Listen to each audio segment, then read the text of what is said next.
আমরা সবাই তো এটা জানি, তাই না? একটা গাড়ি যখন হঠাৎ করে চলতে শুরু করে আমরা একদম সিটের সাথে চেপে যাই, পেছনের দিকে একটা ধাক্কা খাই। খুব সাধারণ একটা ঘটনা, কিন্তু কখনো কি ভেবে দেখেছি ঠিক কেন এমনটা হয়? এর পেছনে কিন্তু দারুণ একটা বিজ্ঞান লুকিয়ে আছে। চলুন আজ সেটাই একটু খোলাসা করা যাক। তো প্রশ্নটা হচ্ছে এটাই, গাড়িটা তো সামনে যাচ্ছে, তাহলে আমরা পেছনে ধাক্কা খাই কেন? মনে হয় যেন কেউ পেছন থেকে ঠেলে দিচ্ছে, তাই না? কিন্তু না, ব্যাপারটা মোটেও তেমন না। আসল কারণটা কিন্তু আরও ইন্টারেস্টিং। এই পুরো রহস্যের সমাধানটা লুকিয়ে আছে একজনের কাছে, আর তিনি হলেন স্যার আইজ্যাক নিউটন। হ্যাঁ, তার সেই বিখ্যাত প্রথম গতিসূত্রের মধ্যেই এর উত্তরটা আছে। আর সেখানে আমাদের পরিচয় হয় ইনার্শিয়া বা জড়তার সাথে, একটা অদৃশ্য কিন্তু প্রচণ্ড শক্তিশালী ব্যাপার।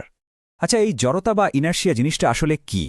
খুব সহজ করে বললে এটা হলো যে কোনো জিনিসের একটা বদভ্যাস। মানে সে যেমন আছে তেমনই থাকতে চায়। যদি স্থির থাকে তো স্থিরই থাকতে চাইবে, আবার যদি চলতে থাকে তো চলতেই থাকবে, নিজে থেকে কিচ্ছুটি করতে চায় না। আর এই আইডিয়াটা প্রথম একেবারে পরিষ্কার করে আমাদের সামনে আনেন স্যার আইজ্যাক নিউটন সেই ১৬৮৭ সালে। এই জড়তাকে আমরা দুই ভাগে ভাগ করতে পারি। একটা হলো স্থিতি জড়তা, মানে স্থির থাকার জড়তা। আরেকটা হলো গতি জড়তা, মানে চলতে থাকার জড়তা। এখন আমাদের গাড়ির ক্ষেত্রে কোনটা কাজ করছে বলুন তো? ঠিক ধরেছেন, স্থিতি জড়তা।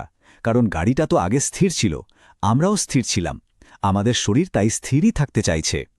আর নিয়মটা একদম সোজা, যার ভর যত বেশি তারই বদভ্যাস মানে জড়তাও তত বেশি। ভাবুন তো, একটা সাইকেলকে ধাক্কা দিয়ে চালানো কতটা সহজ, আর একটা বিশাল ট্রাককে? উফ, প্রায় অসম্ভব, তাই না? কারণটা আর কিছুই না, ট্রাকের ভর অনেক বেশি, তাই তার জড়তাও আকাশ ছোঁয়া। আচ্ছা, তথ্য তো অনেক হলো, এবার আসল ঘটনায় ফেরা যাক। গাড়ি যখন চলতে শুরু করে তখন আমাদের শরীরের ভেতরে ঠিক কী ঘটে? কারণ আমাদের শরীর তো আর একটা শক্ত ইটের টুকরোর মতো না, তাই না? মজাটা এখানেই, যেই গাড়িটা চলতে শুরু করলো সাথে সাথে কি হয়, আমাদের শরীরের নিচের অংশ মানে যেটা সিটের সাথে লেগে আছে সেটাও গাড়ির সাথে চলতে শুরু করে, কিন্তু আমাদের শরীরের ওপরের অংশ সে তার পুরনো জড়তার কারণে পেছনেই থেকে যেতে চায়। সে বলে আমি নড়ব না। আর এই টানাটানিতেই আমরা পেছনের দিকে একটা ধাক্কা অনুভব করি, মানে শরীরের অর্ধেক সামনে যেতে চাইছে আর অর্ধেক পেছনে থাকতে চাইছে। আর এই লড়াইয়ে সবচেয়ে বড় ভিলেনকে জানেন? আমাদের মাথা। একজন পূর্ণবয়স্ক মানুষের মাথার ওজন প্রায় ৫ কেজি। ভাবা যায়?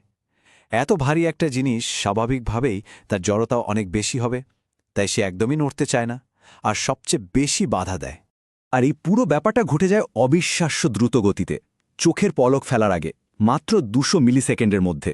প্রথমে সিট আমাদের শরীরটাকে সামনে ঠেলে দেয়, কিন্তু মাথাটা পেছনেই থেকে যায়। এই টানে আমাদের শিরদাঁড়াটা একটা অদ্ভুত এসের মতো বেঁকে যায়, আর ঠিক তার পরের মুহূর্তেই মাথাটা সজোরে পেছনের দিকে আছড়ে পড়ে। এই ঘটনাটাকেই বলে হুইপ্ল্যাশ। শিরদাঁড়ার এই হঠাৎ করে এসের মতো বেঁকে যাওয়াটা কিন্তু মোটেও ভালো কথা না, এটা খুবই বিপজ্জনক। এতে আমাদের শিরদাঁড়ার ডেস্ক আর জয়েন্টগুলো মারাত্মকভাবে জখম হতে পারে। আর তার ফল কি? দীর্ঘদিনের জন্য ঘাড়ে আর পিঠে অসহ্য যন্ত্রণা। এখন যে তথ্যটা দেব সেটা শুনলে হয়তো অবাক হবেন। এই ভয়ঙ্কর হুইপ্ল্যাশ ইনজুরি হতে কিন্তু রকেট স্পিডের দরকার নেই। ঘণ্টায় মাত্র ২.৫ মাইল, মানে আমরা যে গতিতে হাঁটি প্রায় সেই গতিতে চলা গাড়িতেও এই মারাত্মক চোট লাগতে পারে। ভাবুন একবার, জড়তার শক্তিটা আসলে কতখানি। তো এই জড়তার হাত থেকে বাঁচার কি কোনো উপায় নেই? অবশ্যই আছে। আর এখানে ইঞ্জিনিয়ারিং আর ফিজিক্সের জাদু।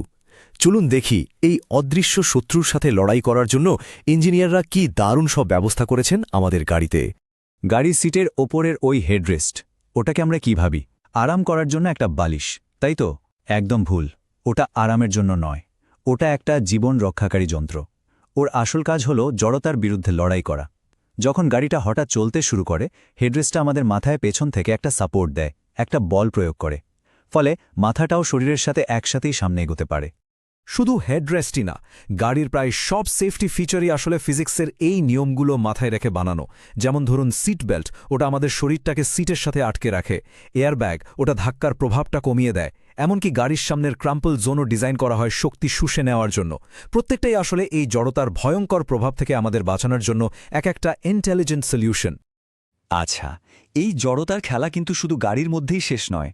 আমাদের চারপাশে প্রতিদিনের জীবনে এর হাজারো উদাহরণ ছড়িয়ে ছিটিয়ে আছে। চলুন তো কয়েকটা মজার উদাহরণ খুঁজে বের করা যাক। ওই যে জাদুকররা দেখায় না, টেবিল ভর্তি প্লেট গ্লাস রেখে নিচ থেকে এক টানে টেবিল ক্লথটা বের করে নেয়। আর কিচ্ছুটি নড়ে না। ওটা কোনো জাদু না, ওটা হলো খাঁটি ফিজিক্স। প্লেট গ্লাসগুলোর স্থিতিজড়তা এত বেশি যে কাপড়টা এত দ্রুত বেরিয়ে আসে যে ঘর্ষণ বল ওদের নড়ানোর সুযোগই পায় না, তাই ওরা যেখানে ছিল সেখানেই থেকে যায়। আরেকটা খুব সহজ পরীক্ষা আছে যেটা বাড়িতেও করে দেখা যায়। একটা গ্লাসের উপর একটা কার্ড রাখুন আর তার উপর একটা কয়েন। এবার আঙুল দিয়ে কার্ডটাকে একটা জোরে টোকা দিন, দেখবেন কার্ডটা উড়ে চলে গেছে, কিন্তু কয়েনটা, ওটা কিন্তু কার্ডের সাথে উড়ে যায়নি, ওটা সোজা গ্লাসের ভেতরে টুক করে পড়ে গেছে। কেন? কারণ ওই স্থিতি জড়তা, কয়েনটা তার জায়গায় স্থির থাকতে চেয়েছিল। জানেন কি, আমরা যখন একটা ঢিলে হয়ে যাওয়া হাতুড়িকে টাইট দিই তখনও আমরা জড়তাকে ব্যবহার করি। আমরা হাতুড়ির হাতলটা দিয়ে কোনো কিছুতে আঘাত করি, হাতলটা তো থেমে যায়, কিন্তু লোহার মাথাটা, ওটা তার গতি জড়তার কারণে আরও কিছুটা সামনে এগিয়ে যায় আর হাতলের মধ্যে একদম টাইট হয়ে বসে যায়। কি দারুণ, তাই না?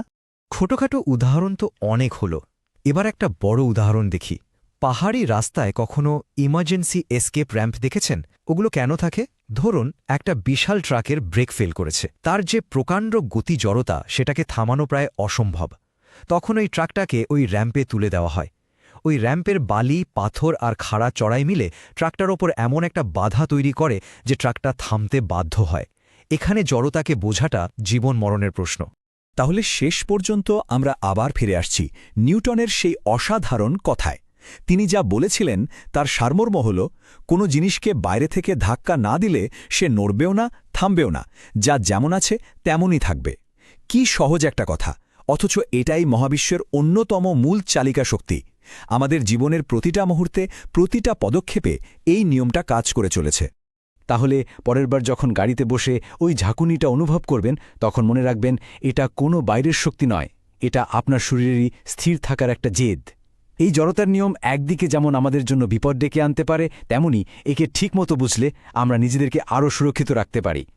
কিন্তু ভাবার বিষয় হল, এই জড়তার মতোই পদার্থবিজ্ঞানের আরও কত যে অদৃশ্য নিয়ম আমাদের চারপাশের পৃথিবীকে আর আমাদের জীবনকে প্রতিনিয়ত গড়ে তুলছে, সেটা আমরা হয়তো খেয়ালই করি না।